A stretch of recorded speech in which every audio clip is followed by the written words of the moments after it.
Josephine. I won't leave you waiting in between. Je vous souhaite la bienvenue sur le podcast Les enfants vont bien.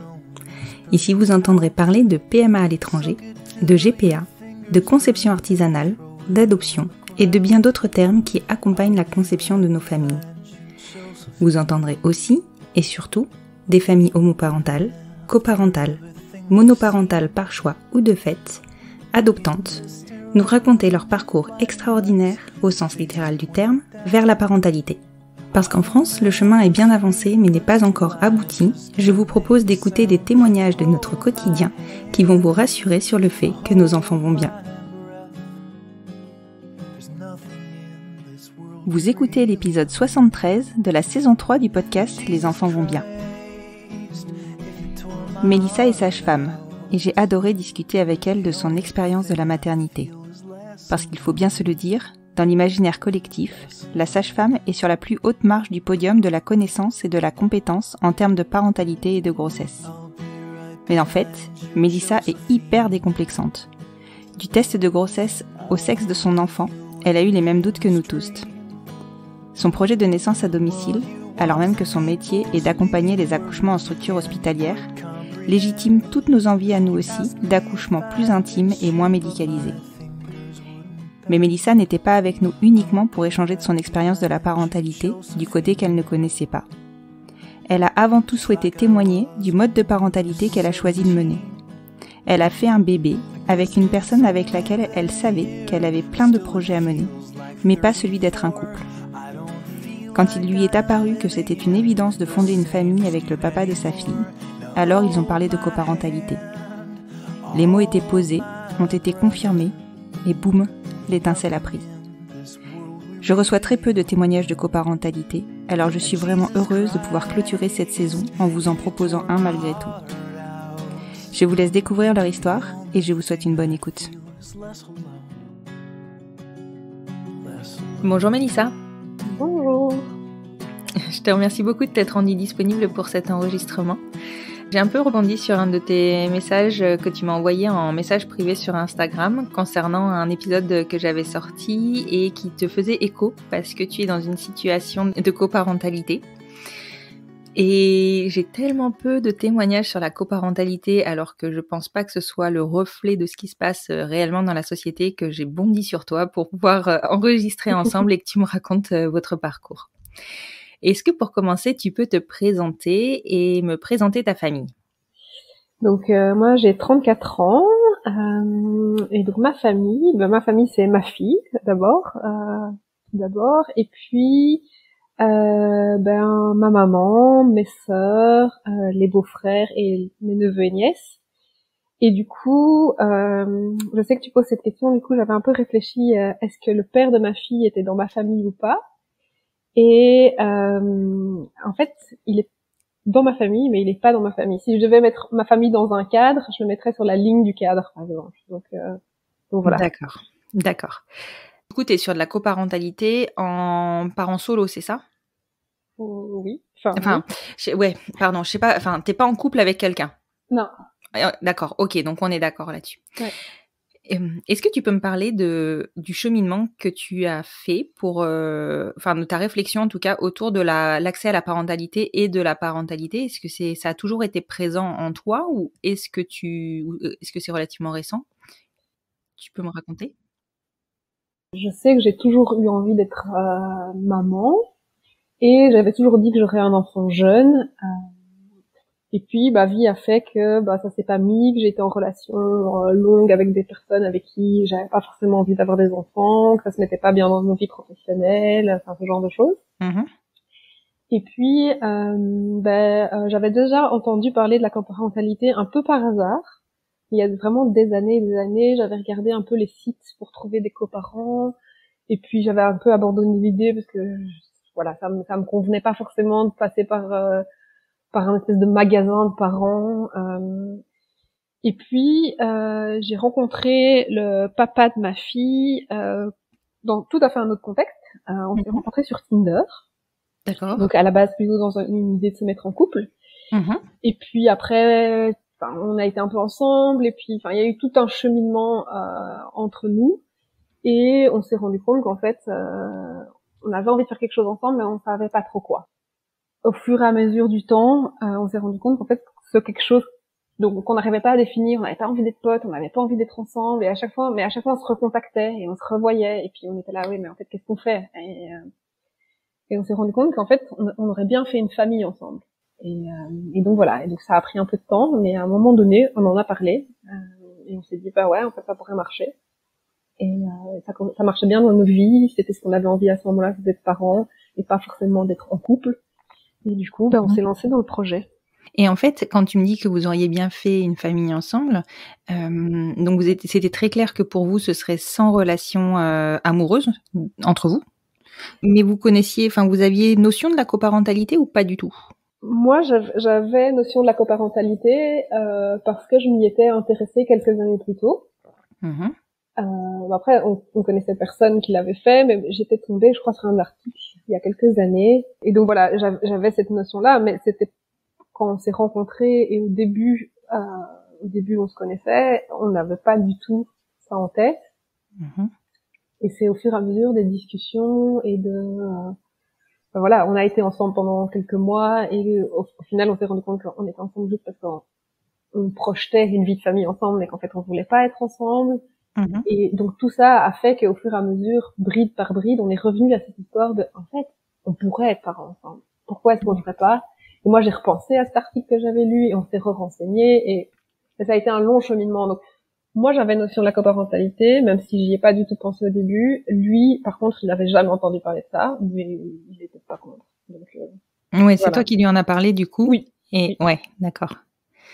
Comment ça s'est concrétisé? Parce que c'est pas, enfin après, il faut mettre en place l'idée de la coparentalité.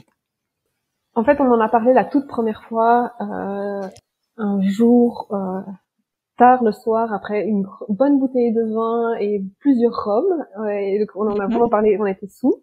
Et puis c'est resté un peu en suspens parce que ben voilà, on était sous. Je crois qu'on s'en rappelait tous les deux, mais je pense qu'on avait besoin un peu que ça travaille, qu'on y réfléchisse. Mmh. Et on en a reparlé un jour au téléphone, genre presque 3 mois plus tard, je dirais.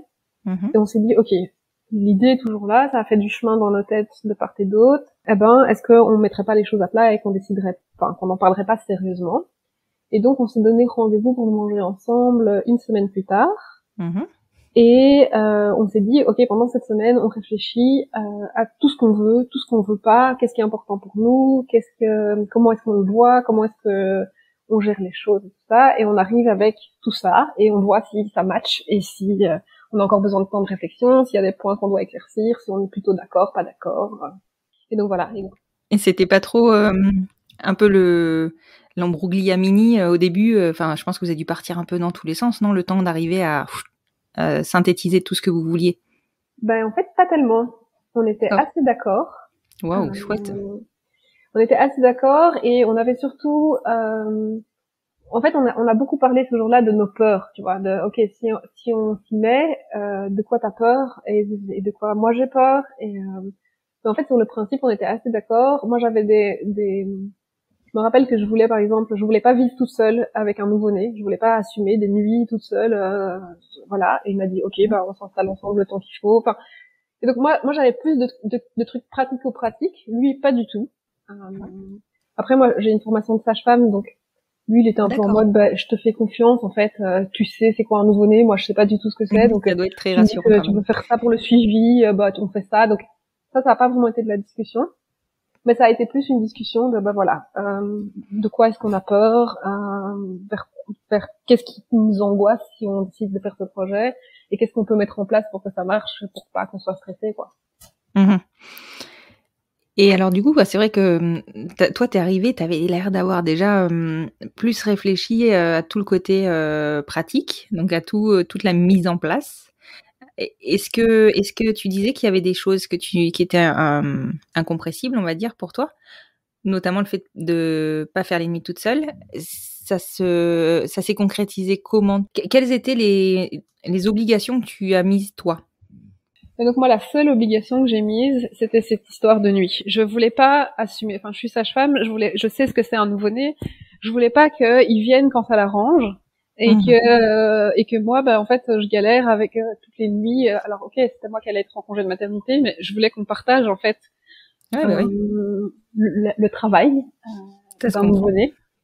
Et du coup, bon, à la base, le plan était que je devais m'installer chez lui, parce que ça se mettait bien dans la configuration des appartements et tout ça, à 7 mois de grossesse, et que je restais là tout mon congé de maternité, c'est-à-dire 5 mois.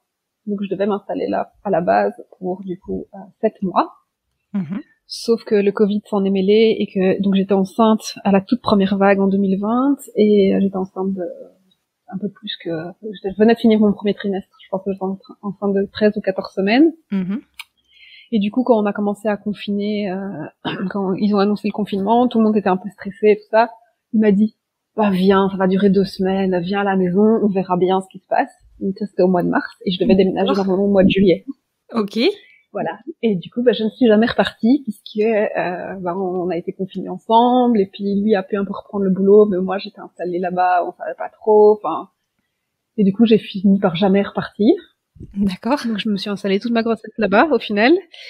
Et puis, moi, parallèlement à tout ça, j'avais vendu mon appartement pour acheter une maison, et donc c'était un projet complètement parallèle, mais il se fait que ça se mettait bien.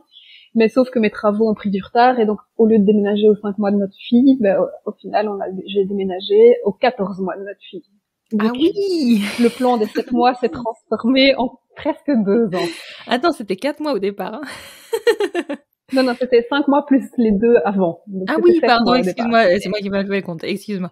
Ah oui, non, mais bon, de toute manière, ça fait un sacré delta, effectivement. Voilà, c'est que ça s'est bien passé si vous avez pu rester ensemble tout ce temps-là.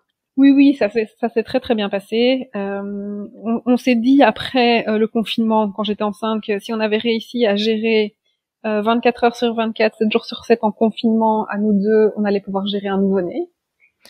Ouais, il y a des chances. Voilà. Et du coup, on a réussi à gérer un nouveau-né. Bon, j'avoue que sur la fin, on avait tous les deux envie que je déménage, parce que c'était pas notre projet, c'était pas, voilà, on s'entend très bien, on est amis, mais on avait besoin de retrouver un peu notre espace, notre intimité, notre espace personnel. Mais bon, il allait pas me mettre dehors, et moi j'allais pas chercher un appartement pour les 3 derniers mois où mes travaux avaient pris un peu de retard. Et donc voilà. Oui. Mais ça s'est très bien passé, et on s'est pas disputé, rien du tout. Juste on sentait qu'on avait besoin de récupérer un petit peu chacun son chez soi, quoi. Et lui, est-ce qu'il a mis des obligations? Pas que je me rappelle. Il avait une grosse inquiétude sur le fait que si je tombais enceinte et que je rencontrais quelqu'un et que en fait je le laissais pas du tout reconnaître l'enfant. Donc lui, il avait vraiment une grosse inquiétude par rapport à ça. Et il y a eu aussi, lui, il avait quand même une demande, c'est qu'il voulait pas d'un enfant handicapé. Et donc, si on le détectait pendant la grossesse, il voulait qu'on fasse une interruption médicale de grossesse. Donc ça, c'est les 2 points avec lesquels il est arrivé. Si je me rappelle bien, c'est peut-être il y a un peu de temps maintenant. Donc voilà, c'est les 2 points importants dont je me rappelle. D'accord. Oui, c'était quand même mûri de son côté aussi, parce que faut avoir le réflexe de se dire de quoi je suis capable, de quoi je suis pas capable. Tu sais, au départ, c'est pas forcément évident de fixer ça. Oui, tout à fait. Mais je pense qu'il y avait déjà beaucoup réfléchi. Je pense aussi qu'il avait déjà été dans un projet d'enfant avec quelqu'un avec qui il était des années avant, et que du coup, je pense voilà, ça s'est pas concrétisé et tout ça, mais je pense qu'il avait déjà beaucoup réfléchi au fait qu'il voulait être papa. Toutes les personnes qui le connaissent et tout ça disent que ça fait des années et des années qu'il dit que lui, dans la vie, il a envie d'être papa. Et donc, je pense que même si c'était pas forcément en coparentalité, je pense qu'il avait déjà réfléchi au sujet. D'accord. Et alors, est-ce que je peux te demander si vous avez établi un contrat écrit, enfin en tout cas pas moral, bon, je suppose qu'il y a un contrat moral, mais bon, en tout cas un contrat écrit pour tout ce qui concerne la garde et les choix que vous avez fait par rapport à ça, en fait, à la répartition de la garde du bébé? Oui, donc on a écrit. Donc quand on s'est retrouvés une semaine après, donc comme je t'expliquais, pour un peu discuter ce dont on avait peur, et ce qu'on voulait, on a déjà écrit un premier papier à ce moment-là, avec toutes sortes de choses, mais avec voilà ce sur quoi on était d'accord. On a déjà écrit un papier à ce moment-là, et puis pendant la grossesse, on a fait un projet de convention de coparentalité. qui est à peu près la même chose qu'une convention de divorce pour la garde des enfants. Donc on s'est basé sur des modèles existants et on a fait un contrat. Alors notre contrat n'est toujours pas signé et validé. C'est la partie drôle, c'est qu'il est écrit depuis que je suis enceinte, mais en Belgique, parce que j'habite en Belgique, il faut passer devant le tribunal de la jeunesse pour qu'il soit validé. Et comme on s'entend bien et qu'on est d'accord et tout ça, on n'a toujours pas pris le temps de le faire. Et donc voilà, on a pris les renseignements il y a 2 semaines, donc on sait où est-ce qu'on doit aller pour voilà. Mais on voudrait le faire parce qu'on s'entend très bien, et ça se passe très bien, mais on sait jamais comment l'avenir va être. Et donc là, on s'arrange toujours à l'amiable, mais voilà, on sait pas. On a surtout peur tous les deux d'un futur conjoint. Oui, voilà, c'est ce que j'allais te demander après. Voilà, c'est ça. Donc c'est ce qui nous fait peur, c'est de se dire, ok, mais s'il y a un conjoint qui arrive et qui veut déménager à l'autre bout de la terre, ou qui a des enfants dans d'autres écoles, ou voilà. Et donc on voudrait que ce contrat soit signé pour nous protéger par rapport à ça, parce qu'on ne sait jamais ce qui peut arriver. Oui, bien sûr, bien sûr. Et qu'est-ce que vous avez établi au départ dans ce premier contrat? Alors, on a parlé de la garde, donc on a une garde à 50-50, donc on a établi les jours de garde, tout ça, on a établi tout ce qui est financier, comment est-ce on fait tout à 50-50, mais donc on l'a écrit. Donc on a parlé, on a vraiment balisé tout, hein. On a balisé par exemple les stages en été, on a parlé des vacances, on a parlé vraiment des trucs pratico-pratiques comme ça, qui achète les vêtements, qui assume les frais médicaux, voilà. Et peut-être l'éducation aussi, non? Vous aviez des idées arrêtées là-dessus, non, pas encore? Donc ce qu'on a mis quand même dans le contrat, c'est qu'elle devait être scolarisée à Bruxelles. Donc là, on habite pour l'instant tous les deux, au moins jusqu'à ses 12 ans. Donc pour un peu empêcher je m'en vais à l'autre bout de la terre et je veux la prendre avec. Donc ça, on a écrit, mais on n'a pas écrit des lignes conductrices d'éducation et tout ça, parce que c'est un peu compliqué, et je pense qu'on part tous les deux du principe que à la base on est d'accord, mais qu'en fait il y a 2 maisons, donc il y a 2 fois des règles, et elle va apprendre comme tous les enfants qui ont des parents qui sont pas ensemble, que parfois on peut faire des choses chez maman et pas chez papa, et inversement. Donc oui, puis c'était peut-être un peu prématuré de penser à l'éducation avant même la conception de bébé. Tout à fait. Et dans ce contrat-là, donc tu me parles du fait que vous aviez établi une garde à 50-50. Est-ce que, alors évidemment, il s'est avéré que tu es resté longtemps chez le papa de ta fille, mais est-ce que si tu n'as été resté que le temps de ton congé mat, vous auriez commencé de suite en 50-50? C'était l'idée, mais a posteriori, j'aurais jamais pu. Mais c'était l'idée. Oui, c'est pour ça que je te pose la question, parce que moi je me dis, quand ils sont tout petits, c'est dur. Ben écoute, oui, c'était l'idée. C'était l'idée qu'on commence à 5 mois et une garde à 50-50. Après, nous, on a une garde pas où elle passe une semaine. Hein. On a une garde où on alterne en semaine. Donc elle est une semaine, elle est 2 jours chez moi, et la semaine d'après, elle est 5 jours chez moi. Et donc du coup, comme ça, il y a maximum des périodes de 5 jours où elle voit pas un des 2 parents. D'accord. Mais n'empêche que j'aurais pas été capable de la laisser 5 jours d'affilée quand elle avait 5 mois. Ça, c'est sûr. Donc mais il s'est vite avéré que mes travaux prenaient du retard, et donc je pense que ça nous arrangeait quand même bien tous les deux. Ça prenait un petit peu de retard. Peut-être pas autant, mais oui. Mais au moins c'était acté que ça allait, voilà, que ça pouvait couler comme ça. Tout à fait. D'accord. Et du coup, alors, parce que bon, après ce premier contrat, je pense que le deuxième, il n'est pas venu tout de suite, il est peut-être venu après, peut-être même après la naissance ou pendant la grossesse. Donc, si on reprend dans la chronologie, est-ce que vous aviez acté dans ce fameux premier contrat du comment vous alliez concevoir ce bébé? Alors oui, on en avait bien sûr discuté. C'est une question qu'on nous pose tout le temps. Je me doute. Et donc, on avait évoqué 2 possibilités. Donc, soit on le faisait de manière naturelle, soit une insémination mais artisanale. Donc un pot, une seringue, et voilà. En plus, je travaille à l'hôpital, donc c'était pas très difficile d'avoir le matériel ni les informations pour le faire. Oui, et puis tu maîtrises le cycle féminin, je pense. Tout à fait. Et lui, il était pas trop chaud de cette option-là. Il avait l'impression que ça allait vraiment fort le bloquer, et donc du coup, on a décidé de le faire de la manière naturelle, mais on avait bien précisé au début on pouvait remettre ça en cause à tout moment. Mhm. Parce qu'on n'était pas du tout sûr que ça allait être facile et agréable et tout ça. Enfin, on le voyait un peu comme une corvée, il faut bien le dire. Oui, oui, je me doute. Et donc voilà. Mais donc du coup, on était parti là-dessus. Et donc on a commencé le premier cycle comme ça. Et au bout du premier cycle, on s'est fait, ok, ça c'était vraiment pas chouette. C'était pour plusieurs raisons, parce que clairement c'était hyper mécanique et c'était pas un bon moment à passer, mais aussi on était parti sur une organisation où, enfin, moi j'ai toujours ovulé comme une pendule, donc je savais très bien quand j'ovulais ça, mais on était parti sur une organisation où pendant les 4 jours autour de mon ovulation, on se voyait tous les soirs, on se faisait un petit resto, un petit film et tout ça. Et du coup, on s'est vu 4 ou 5 soirs d'affilée. On n'avait plus rien à se dire, on avait annulé des trucs avec nos potes, enfin.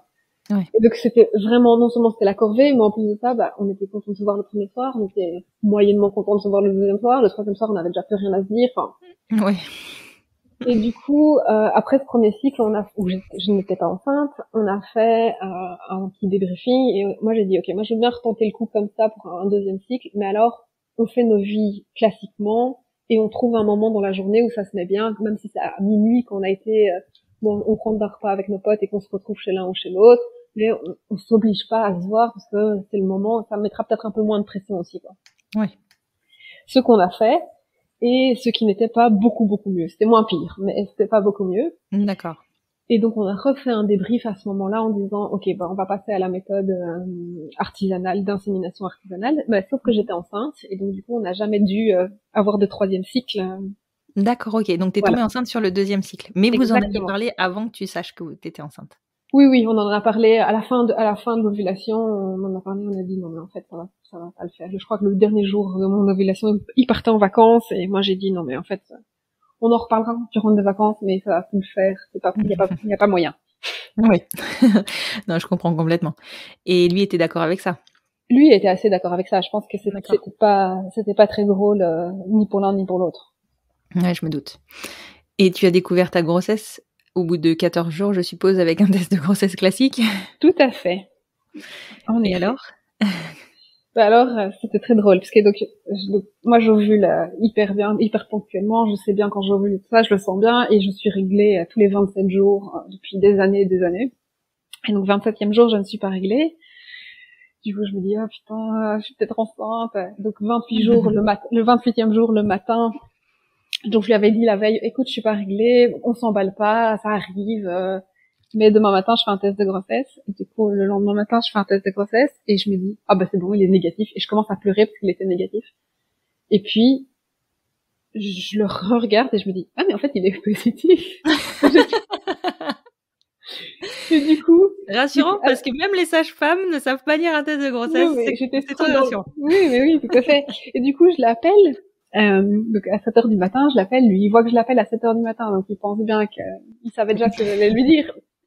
Et donc je lui dis, c'est positif, mais c'est faiblement positif parce que j'ai pas vraiment vu que c'était positif d'abord. Il me dit, ok, mais du coup quoi, ça veut dire quoi? Je sais pas. Il me dit, mais c'est pas tes sages-femmes dans l'équipe là. C'est bon ça. Et donc du coup je lui envoie une photo et il me dit, je sais pas, on voit hyper bien en 2 barres, ça veut dire quoi faiblement positif? Je sais pas, c'est juste que je l'ai pas vu, alors je me fais pas confiance.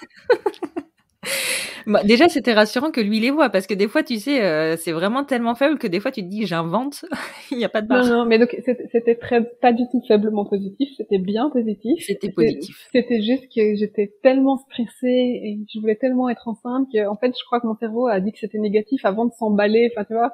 Ouais, je comprends. Voilà. Et lui, comment il l'a pris? L'histoire de test de grossesse. Lui, il était, du coup, avec cette annonce un peu particulière, il était un peu là, ok, on doit se réjouir, on doit pas se réjouir, évidemment, moi, j'étais là en mode, je sais pas, alors, je sais pas. De panique.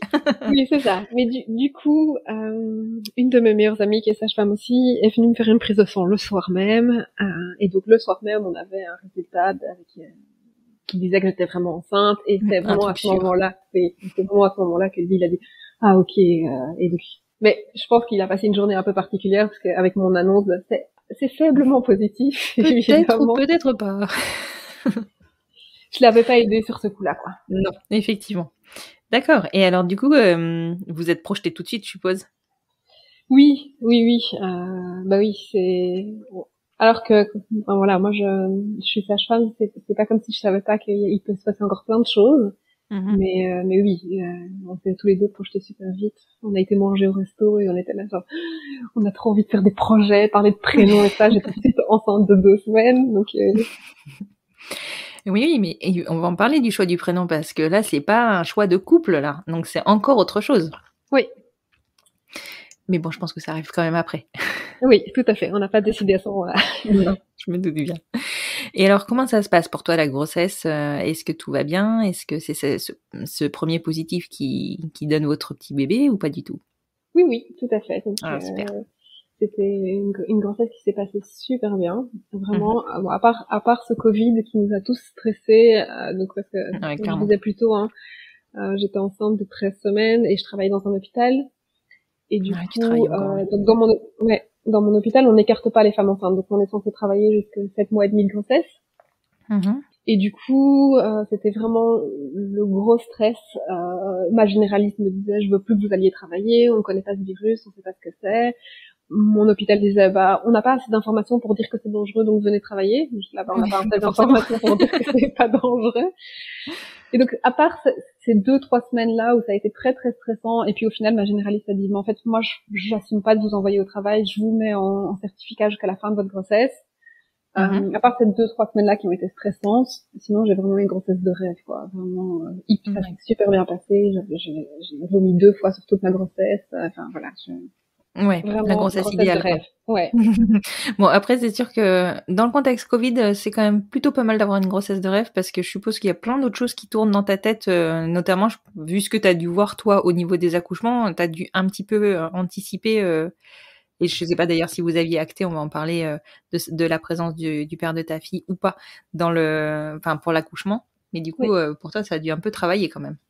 Mais en fait, pas trop parce que donc, dans le projet de base, moi j'avais dit que si ma grossesse s'est passée bien, je voulais accoucher à domicile. Et donc, D'accord. en fait, on est parti là-dessus. Donc lui, il m'a dit, bah écoute, t'es sage-femme, moi j'ai pas d'avis sur la question. Si tu me dis que c'est safe, on le fait. Si on se fait suivre bien par quelqu'un de compétent, une sage-femme compétente, bah on le fait, si c'est ça que t'as envie. Donc lui, il m'a complètement suivi là-dessus, les yeux fermés. C'est Il a classique en Belgique ou pas? pas du tout. D'accord. Plus qu'en France, Ouais, il y a bon, moins de... c'est pas compliqué. Oui, non, mais c'est ça. Donc c'est moins... oui, il y en a un peu plus qu'en France, mais par contre, il a quand même, lui, enfin tout le monde, on doit quand même se défendre beaucoup et se justifier tout le temps. Et donc lui, il m'a suivi les yeux fermés, Mhm. mais après, il a assumé, surtout auprès de sa famille qui était pas forcément hyper chaude, de Mhm. bah si, on va avoir un enfant à domicile. Et donc il a été quand même plutôt cool là-dessus, parce que il m'a dit Ouais. ok, c'est ça que tu veux, bah on le fait. Mais après, il a assumé les conséquences avec quoi. D'accord. Et donc, du coup, la question de, avec le Covid, est-ce qu'il allait pouvoir être là, pas être là, se posait pas, en fait. C'était comme on Ben non, voulait, puisque c'était à la c'est maison. ça, Donc, c'est ça. Mais est-ce que du coup, tu avais envisagé, parce que quand même si tu es sur un accouchement à domicile, des fois, on envisage de partir à la maternité au cas où. Vous en aviez parlé de ça ou pas? tout à fait. Et c'est ce qui s'est passé au final. D'accord. Mais donc oui, on en avait parlé, mais en fait, l'avantage d'être sage-femme, c'est que moi, j'avais dit, ou j'accouche à la maison, ou j'accouche dans ma deuxième maison, c'est-à-dire dans mon service où je Oui. travaille. Oui, donc c'est vrai qu'il y avait. Et donc du coup, en fait, la question se posait pas. Déjà, dans mon hôpital, on n'a jamais refusé les papas pour l'accouchement pendant le Covid. Alors Donc ça, c'est super bien. donc il y a jamais eu de refus d'accompagnant, même pas forcément le papa en fait, que ce soit l'autre parent ou même les femmes seules qui viennent avec un accompagnant, il n'y a jamais eu de refus. Donc toutes les femmes ont continué à pouvoir accoucher avec au moins un accompagnant. Mhm. Et en plus de ça, moi, je travaillais là-bas, donc il y avait juste aucun doute que il allait pouvoir venir si je voulais qu'il vienne. Et Oui, c'est vrai que tu avais cet avantage-là. oui. Mhm.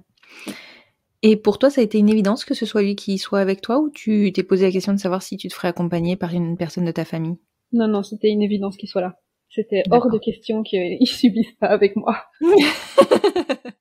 Non, mais des fois, tu sais, c'est une question pour le coup, d'intimité. On se pose, enfin voilà, on peut se dire, ouais, non, mais peut-être pas à ce moment-là, quoi. Non, mais c'était une évidence et je pense qu'on a, bon, c'est sûr qu'on a passé tous les stades de l'intimité possible et imaginable. voilà, rien que d'avoir choisi de faire une conception naturelle.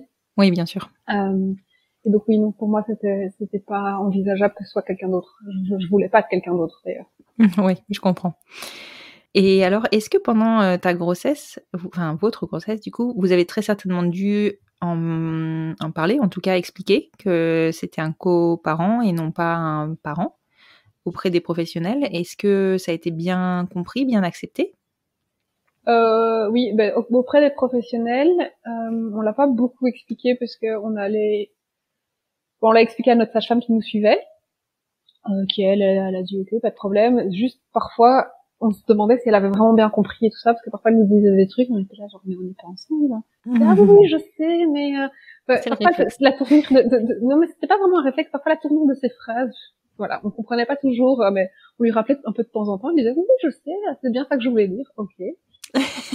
Et après, on n'a pas vu grand monde d'autres, en fait, parce qu'on a été faire nos échographies à l'hôpital, mais encore une fois, en fait, ça, par contre, pour les échographies, il y en a certaines où il n'a pas pu venir parce que c'était le Covid. Mhm. Et moi, je les connaissais tous, c'était tous les gynécos avec lesquels je travaille régulièrement. Et donc, du coup, en fait, personne ne posait de questions parce qu'ils me connaissaient. Ils étaient plus en mode « Ah, mais t'es enceinte, toi? Ah, bah, trop chouette !» Excellent. Donc, au niveau des professionnels, on n'a pas dû beaucoup expliquer. Voilà, juste la sage-femme qui nous a suivis à domicile, et puis c'est à peu près tout. Et elle y voyait absolument aucun problème. Oui, oui. Et au niveau de ta famille, enfin de ta famille, de sa famille d'ailleurs, est-ce que vous avez dû expliquer? Est-ce que ça a été bien accueilli comme parentalité, comme type de parentalité? Ça a été super bien accueilli dans les deux Ah familles. super, ah super. Ouais, c'était super. Franchement, moi, j'ai annoncé à mes sœurs et ma maman que j'étais enceinte. Elles étaient juste en train de pleurer. Et puis, au bout de genre Tu 5 m'étonnes. minutes, elles m'ont dit, mais en fait, c'est qui le papa? Donc, c'est venu 5 minutes après. Vraiment, c'était genre, ah, t'es enceinte, c'est trop bien, et ça. Donc, et puis, je leur ai dit, elles étaient là, ah, bah, cool, si ça te va, c'est bien. Et dans sa famille, ça a été super bien pris. Lui, il avait dit à son papa qu'il essayait de faire un enfant en coparentalité avant D'accord. que je sois enceinte. Moi, je l'avais pas du tout dit. Mhm. Et ça a été super bien pris. Et juste, voilà, ses grands-parents comprennent toujours pas. Donc à chaque fois qu'ils me voient, ils me demandent et c'est pour quand le deuxième? Et vous voulez pas vous marier? Et je suis là genre mais en fait, je vais encore vous réexpliquer. Mais donc voilà, à part ses grands-parents qui ben voilà, c'est une autre génération et ils comprennent pas vraiment. Oui. Ça c'est ses grands-parents paternels. Sa grand-mère maternelle lui a dit j'ai bien compris votre truc, hein, mais mariez-vous, et puis vous faites chacun votre petites affaires à droite à gauche, et puis c'est comme ça, c'est bien, hein. Oui. C'est une autre génération. Voilà, c'est ça. Mais à part ça, c'est pas bien méchant, en fait, c'est juste, c'est pas dans l'univers des possibles, dans leur éducation qu'ils ont eu il y a 60 ans, 70 ans. Mais oui, oui, non, mais bien sûr. Bien sûr. Voilà, mais donc ça a été très bien pris dans les deux familles. Bon, après, si ça se trouve, il y aura un deuxième en coparentalité, et ça peut s'entendre, tu vois. Mais c'est juste que vous serez toujours pas mariés, quoi. Non, c'est ça. Et alors, du coup, pendant ta grossesse, vous avez établi un deuxième contrat, c'est ça? Oui, c'est ça. Donc on a fait un Plus deuxième détaillé. contrat. Mm. Ouais. Bah, en fait, ce deuxième contrat, il était à peu près le même que le premier, Mhm. mais avec des termes juridiques et qui avaient une valeur légale au nom de la loi Roy. Donc D'accord. Vous êtes passé par un professionnel? non, on a pris D'accord, ok. on a pris des canevas D'accord. sur un site de notaire belge. Donc voilà. Ouais, donc quelque chose d'assez sécure. Oui, et moi j'ai aussi des amis qui sont séparés, qui ont des enfants qui sont séparés, qui avaient fait des contrats devant le juge de la jeunesse, et donc j'avais demandé leur modèle de qu'est-ce qu'ils avaient écrit dedans pour un peu avoir une idée. Et donc on a pris juste un canevas, donc voilà, pour officialiser les choses, quoi. D'accord. Et donc ça a officialisé, pareil, l'alternance de garde et l'alternance au niveau des finances aussi, c'est ça? Oui, oui. Ok. Et c'est tout ce que vous aviez inscrit dedans? Oui, bah oui, c'est ça. Mais donc ça a été plus la première chose qu'on avait écrite au tout début, enfin avant que je tombe enceinte, c'était vraiment voilà, on veut faire 50-50, on voudrait que les frais soient de moitié-moitié, ce genre de choses, mais c'était très vaste. Et là, on a vraiment dit, ben voilà, les semaines impaires, c'est comme ça, les semaines paires, c'est comme ça, les vacances commencent à partir de 18 heures, l'enfant doit être ramené, enfin vraiment les trucs très juridiques. Ouais. Pour que si un jour on soit très fâché et que voilà, ben on puisse dire non mais en fait les vacances elles commencent à 18h et pas à 17h, et enfin voilà, c'est plein de trucs. Ouais, ça doit pas être simple, hein, quand même. Même si tout ça, on sait que que vous le faisiez dans un contexte complètement apaisé et serein, tu vois. Mais malgré tout, ça doit être assez inconfortable comme papier à faire. Oui, c'est vraiment pas chouette parce qu'en fait, c'est un papier qui sert à si jamais on se dispute. Donc c'est À envisager le pire, ouais. envisager le pire tout le temps et se dire, ok, est-ce qu'on est obligé d'aller autant dans les détails? Et puis quand on en discute, on dit, ah ouais, mais en fait, si toi tu décides que tu veux plus payer ça, bah ouais, il faut le noter. Ah ouais, mais tu crois on va se retrouver à être méchant comme ça? Donc c'est vraiment, en fait, imaginer le pire de ce que l'autre pourrait faire, quoi. Ouais, tout à fait. Mais en même temps, c'est pour se protéger soi, mais ça doit être très très bizarre. Ouais, c'est pas du tout chouette. Ouais, je me doute bien. Bon, en tout cas, une fois que ça a été fait, c'était fait, quoi. Ouais, tout à fait. Et toujours pas signé, a priori, par contre. Non, il est toujours pas signé. Mais au moins, c'est écrit. Oui, mais ça n'a aucune valeur légale. Si maintenant, demain, on se dispute, ben, en fait, on n'a aucun papier qui prouve ce qu'on a décidé, quoi. Enfin, si, on a ce papier, mais il est signé ni de l'un ni de l'autre, ni du juge, donc. Ouais, après, je pense que dans ce cas-là, logiquement, vous êtes des personnes intelligentes et donc vous signerez ce papier-là, quoi. Il y aura plus à réfléchir à tout ça, c'est acté, son signe, quoi. Ouais, j'espère. On va croiser les doigts. C'est ça. Mais non, mais en vrai, ça devrait pas arriver d'ici demain et il faut qu'on s'en occupe là maintenant. Oui. Et alors, cet accouchement, alors, comment ça s'est passé? À domicile ou pas? A priori, tu as répondu un peu en partie à la question, mais... Et donc, ça a commencé à domicile, comme prévu, avec la date où j'avais dit que j'accoucherais. Ça arrangeait tout le monde, dans le planning de tout le monde, ça arrangeait. Donc, mes 2 sages-femmes étaient là, le papa était là, en congé, au début de ses congés, enfin, tout super bien. J'avais dit j'accoucherais la nuit du 12 au 13, je me suis mis en travail à 18h le 12. Mais tu connais ton corps à ce point-là, toi? Je sais pas, depuis que je sais pas comment j'ai fait, mais voilà. En fait, ça arrangeait tout le monde et ça se mettait super bien et tout. Et donc moi, j'ai été obéissante. Ouais, mais moi, j'ai été obéissante. Donc, waouh, franchement, chapeau. Et mais du coup, voilà. Mais par contre, ça a été beaucoup plus long que prévu. Et donc, du coup, au lieu d'accoucher dans la nuit du 12 au 13, j'ai accouché à 20h le 13. Donc, j'ai eu 26 heures de travail. Waouh, ouais, d'accord. Et après 20 heures de travail, ça n'avançait pas fort et c'était vraiment long. On venait de se faire une nuit blanche et j'ai dit, ok, on y va. Moi, je fais une péridurale. Et donc, on a été transférés pour une péridurale. Ouais, mais tu m'étonnes, au bout de 20 heures, des fois, c'est difficile de continuer à encaisser, hein. Ben, c'était surtout le fait que, comme tout le monde, tu sais pas quand ça va finir. Moi, on m'aurait dit encore 6 heures, j'aurais tenu encore 6 heures. Mais la perspective de, si ça se trouve, c'est encore 12 heures ou 20 heures, mais on sait pas quand. C'est plus compliqué, quoi. Ouais, bien sûr, bien sûr. Et donc voilà. Mais donc du coup, on a été à la 2e maison. Et ça c'est vraiment le côté super chouette de travailler là, c'est que ma sage-femme m'a appelé dans la voiture en disant, j'arrive avec Mélissa et qui est-ce qui travaille? Et donc elle m'a fait une liste de prénoms qui travaillaient. J'ai dit, ok, je vais accoucher avec elle.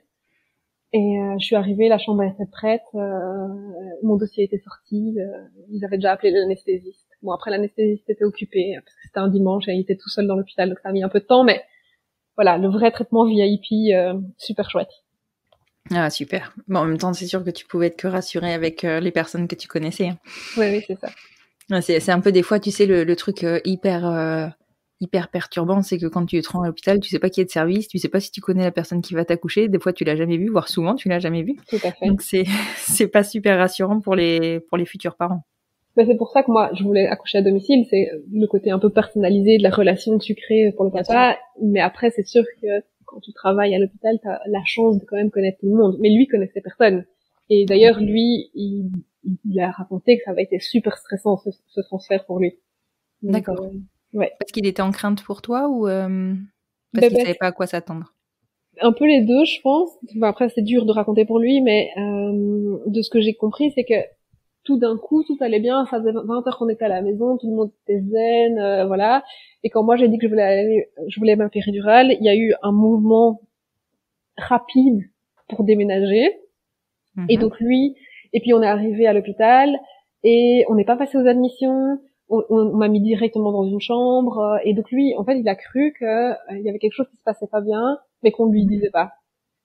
Et quand on a débriefé avec la sage-femme après l'accouchement, elle a dit non, c'est pas du tout qu'il se passait quelque chose qui allait pas, c'est juste que tout à coup Mélissa elle voulait plus avoir mal et donc il y avait pas de raison de perdre 1 minute pour qu'elle souffre encore. Oui. Et du coup, on a été efficace. Et puis, comme elle travaille là, on n'est pas passé aux admissions et on a fait tout en mode VIP pour que ça aille vite, qu'elle soit vite soulagée. Mais lui, il a vraiment vécu comme tout à coup, on était hyper zen depuis 20 heures à la maison et en une demi-heure, on était de l'autre côté et tout avait changé et tout ça. Et donc il a vraiment eu peur en fait. Oui, je comprends. Et donc voilà. Et donc je pense, mais une fois qu'on était sur place, je pense que ça a été mieux, mais je pense que le transfert a été vraiment dur pour lui. Ouais, je comprends. Après, c'est sûr que toi, t'étais pas en état de lui expliquer quoi que ce soit, à mon avis. Absolument pas. Et puis, ta sage-femme, du coup, elle a voulu faire avancer les choses. Elle s'occupait de toi, quoi. Elle s'occupait pas de lui. C'est ça. Ok, je comprends complètement.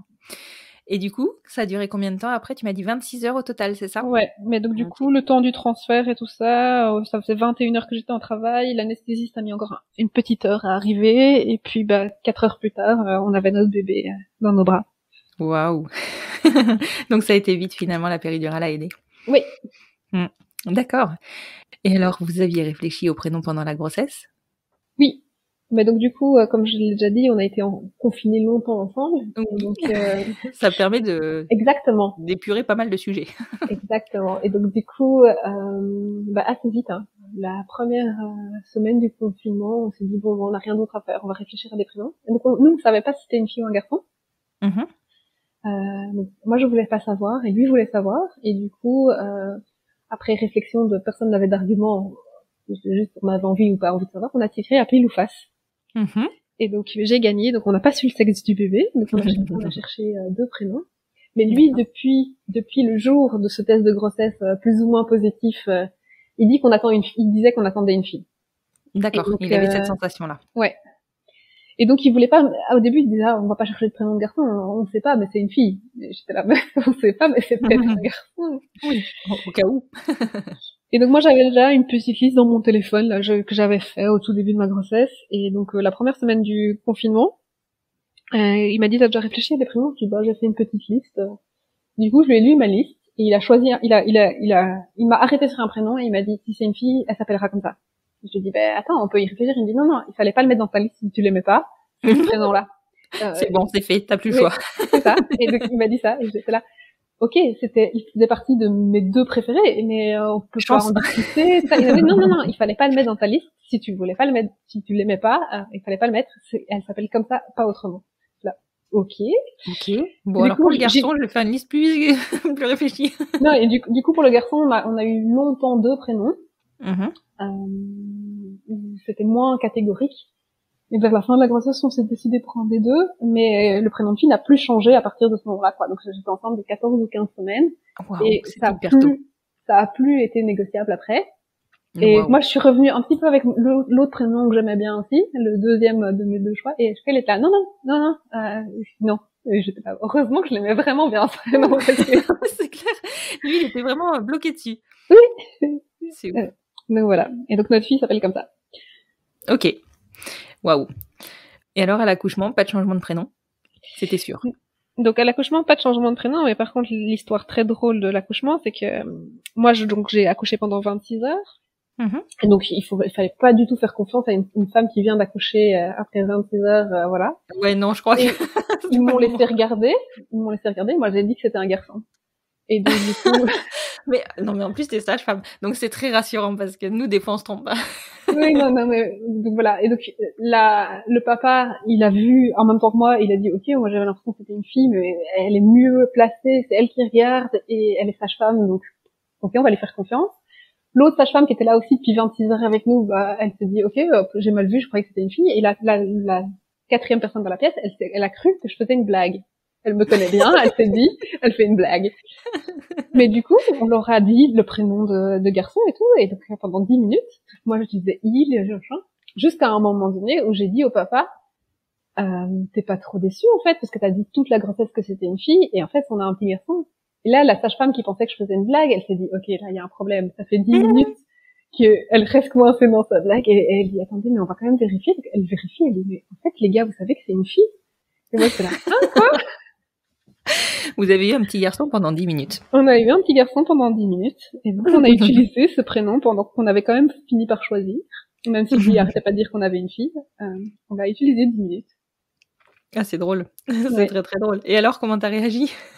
Ah ben moi, moi Une fille, un garçon, c'était pareil, quoi. Oui, c'est ça. Donc et même en fait quand j'ai vu que c'était un garçon, j'étais un peu en train de me dire, en fait, je me suis tellement projetée que c'était une fille parce que lui, il le disait tout le temps, quoi, tout le temps, il disait, on attend une fille, arrêtons de parler comme si c'était un garçon, on attend une fille.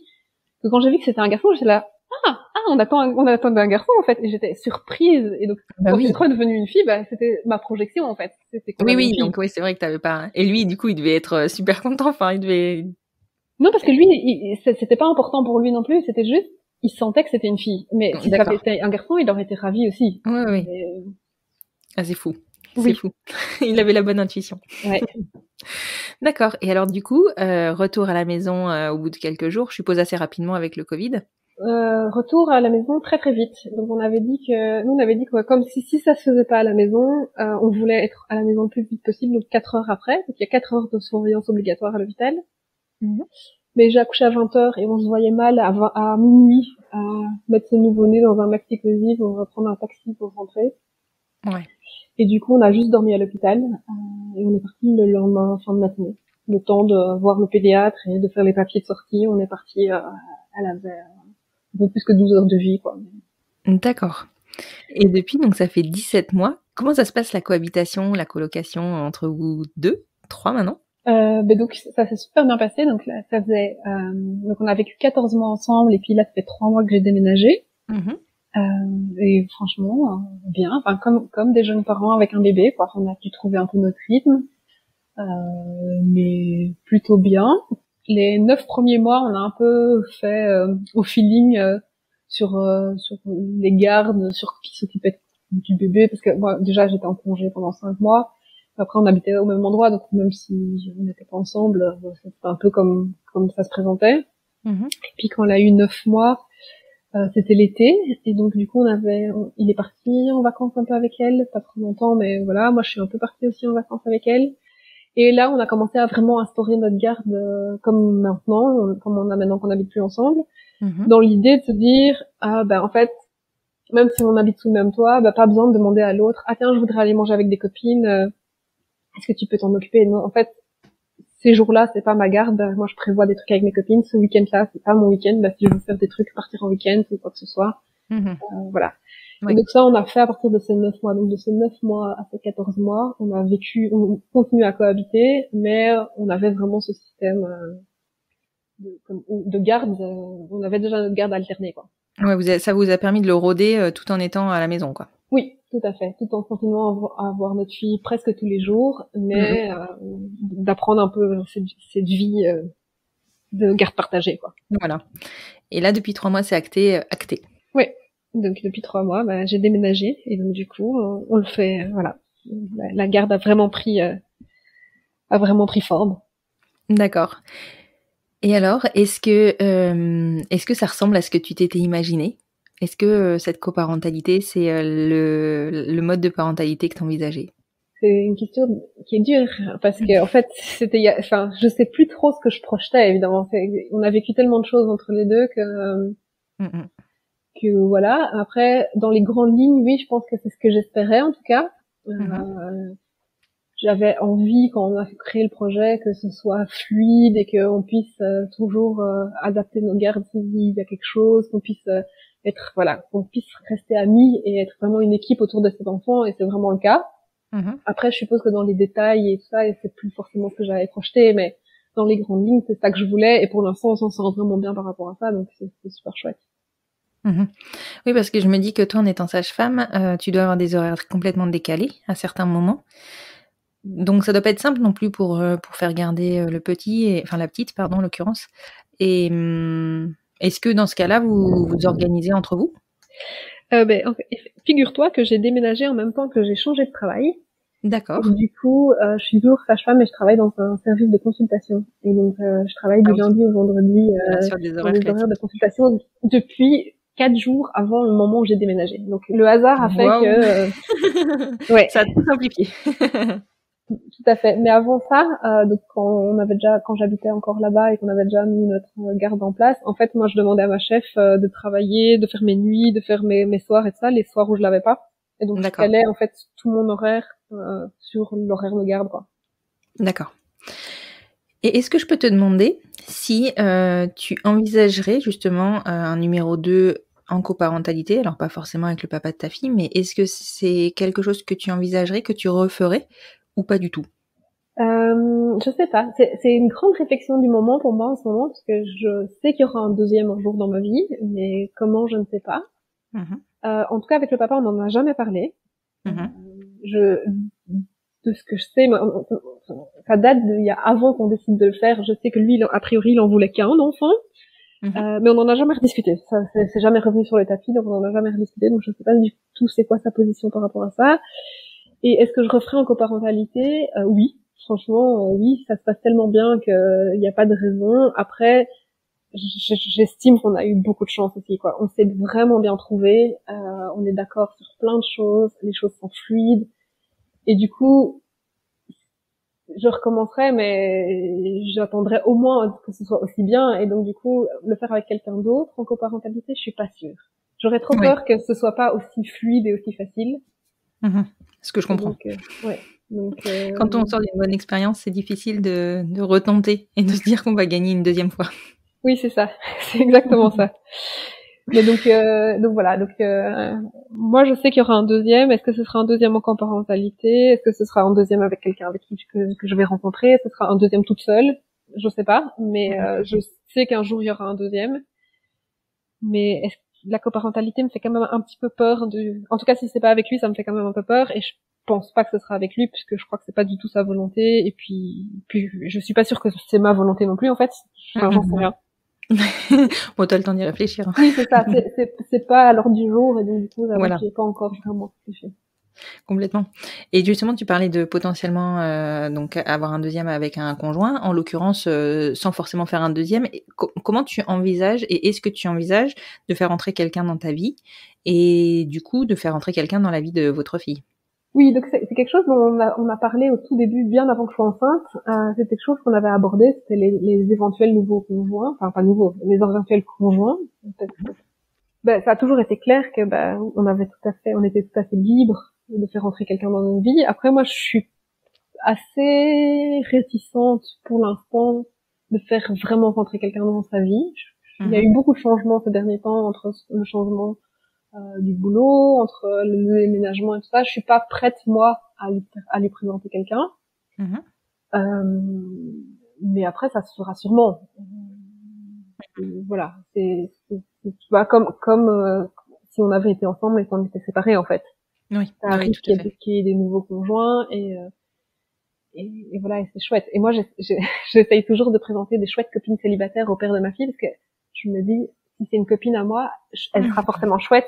Alors Ouais, que c'est clair. il y a des belles-mères, peut-être elles seront pas cool avec ma fille.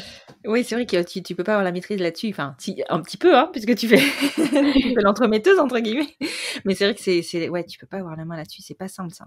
Non, c'est ça. Mais donc voilà. Mais donc pour l'instant, à ce que aux dernières nouvelles, la dernière fois qu'on en a parlé, lui a personne dans sa vie et moi non plus. Et c'est pas encore à l'heure du jour de présenter quelqu'un, mais ça viendra sûrement. Hein. Enfin, Est-ce que vous vous êtes donné l'autorisation en tout cas, vous êtes donné l'autorisation de vous dire si ça se passe pas forcément bien avec les conjoints ou c'est quelque chose que vous gérez chacun de votre côté et l'autre n'a pas son mot à dire par rapport à votre fille?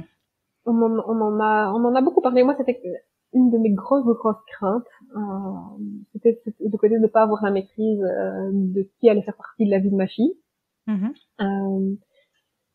Et donc on en a parlé, on n'a pas vraiment statué sur quelque chose. Je pense que ça dépendra un petit peu de comment ça se passe. Moi personnellement, si c'est vraiment pas cool pour ma fille, parce que ça se passe pas du tout bien avec une future belle-mère, je me permettrai d'aller lui dire. Oui. Après, libre à lui de l'écouter ou voilà. Et en même temps, si lui venait me dire, écoute, avec ton nouveau conjoint, ça va pas du tout avec notre fille, je serais pas contente qu'il me le dise parce que je trouve que c'est dur à entendre. Et en même temps, si c'est fait pour le bien de notre fille, je l'entendrai quand même, tu vois. Donc, oui. D'accord, ok. Je comprends, mais c'est vrai que je pense que c'est peut-être les moments où ça risque d'être le plus délicat, en fait. Donc, je me doute que vous avez dû vous interroger là-dessus. Oui, mais c'est pour ça aussi que ce contrat, on veut qu'il existe. En fait, c'est parce que depuis le début, moi, c'est ma plus grande peur. C'est vraiment qu'un conjoint soit compliqué. Et donc c'est pour ça qu'on voulait bien valider, et on en a déjà beaucoup parlé parce que c'est quelque chose qui moi me faisait peur, et qu'on est conscient qu'en fait dans les familles recomposées c'est pas toujours facile, quoi. Bah oui, bien sûr. Ok, bah écoute, je te remercie beaucoup Mélissa d'avoir partagé cette expérience avec nous. Je trouve que votre parentalité, elle me semble très apaisée. Elle est hyper fluide. Enfin, t'as l'air hyper épanouie. C'est hyper engageant et encourageant, parce que je pense que dans mes auditeurs, il y en a quelques-unes qui se posent la question de savoir si oui ou non ils vont franchir le cap. Et toi, ton témoignage, clairement, il fait envie. Bah écoute, avec plaisir. C'est chouette de pouvoir partager une chouette expérience, en fait. Et si ça te dérange pas, si tu m'autorises, je mettrai ton compte Instagram au cas où certaines personnes souhaitent te contacter, parce que vraiment, moi, j'ai souvent des demandes et je sais pas quoi répondre, parce que j'ai pas beaucoup de témoignages, très peu. Bah écoute, avec grand plaisir, que les gens n'hésitent surtout pas à me contacter, moi, si je peux partager et aider à passer le cap. On n'en a pas parlé, mais moi, j'ai cherché beaucoup d'informations quand on était dans le projet, dans la réflexion, et que j'en ai pas du tout trouvé. Enfin, ouais, toi aussi, ouais, tu vois, c'est pas facile, hein, sur la coparentalité, il y a pas grand chose. Ouais, et en plus, moi, toutes les informations que j'ai trouvées, c'était souvent, où un des deux côtés, il y avait une sexualité homosexuelle. Et donc, j'ai beaucoup vu des témoignages, enfin, beaucoup, c'est pas le mot, parce qu'en fait, j'en ai presque pas trouvé, mais dans ceux que j'ai trouvés, c'était que des témoignages de maman solo avec un couple d'hommes, ou un couple de femmes avec un couple d'hommes qui décidaient de faire la coparentalité, et j'ai pas du tout trouvé de témoignages de personnes hétérosexuelles qui décidaient de le faire comme ça à deux, sans qu'il y ait, souvent il y avait un troisième parent dans l'histoire. Ouais. Et donc voilà. Et donc c'est aussi pour ça que je t'ai dit oui, c'est parce qu'en fait moi j'ai tellement cherché l'info et que je l'ai pas trouvé, que je trouve que si moi je peux partager mon expérience et que ça puisse servir à d'autres gens à passer le cap. On espère que du coup on va susciter des envies de témoigner. Voilà. J'espère. Je le précise, hein, ma boîte mail est ouverte. Envoyez-moi vos propositions de témoignages, ce sera avec grand plaisir. En tout cas, encore une fois, je te remercie beaucoup, Mélissa, et puis je te dis à très bientôt. Avec grand plaisir, à bientôt. À bientôt.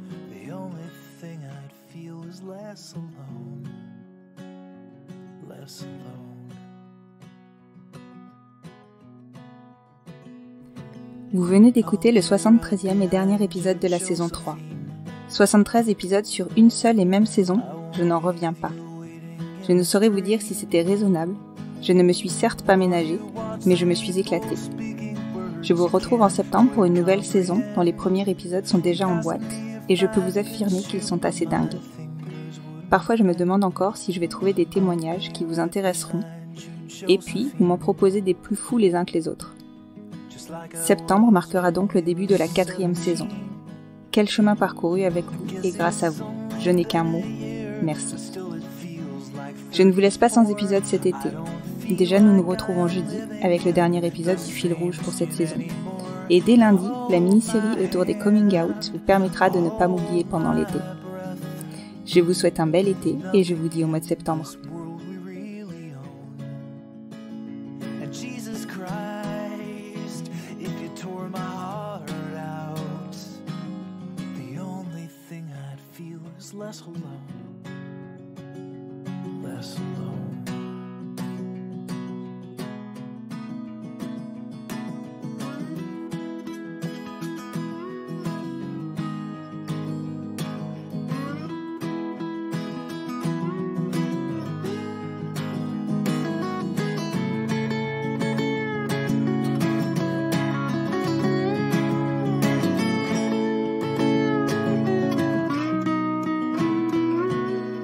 I'll be right behind you, Josephine.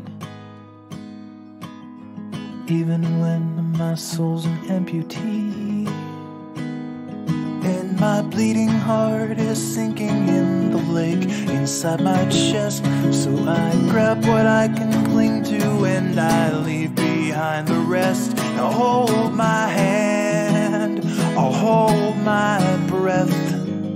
There's nothing in this world we really own. Jesus Christ, if you tore my heart out, the only thing I'd feel was less alone. Now hold my hand and take my breath and leave behind the things you'll never own. And Jesus Christ, please tear my heart out, so I wanna feel a little less alone, less alone.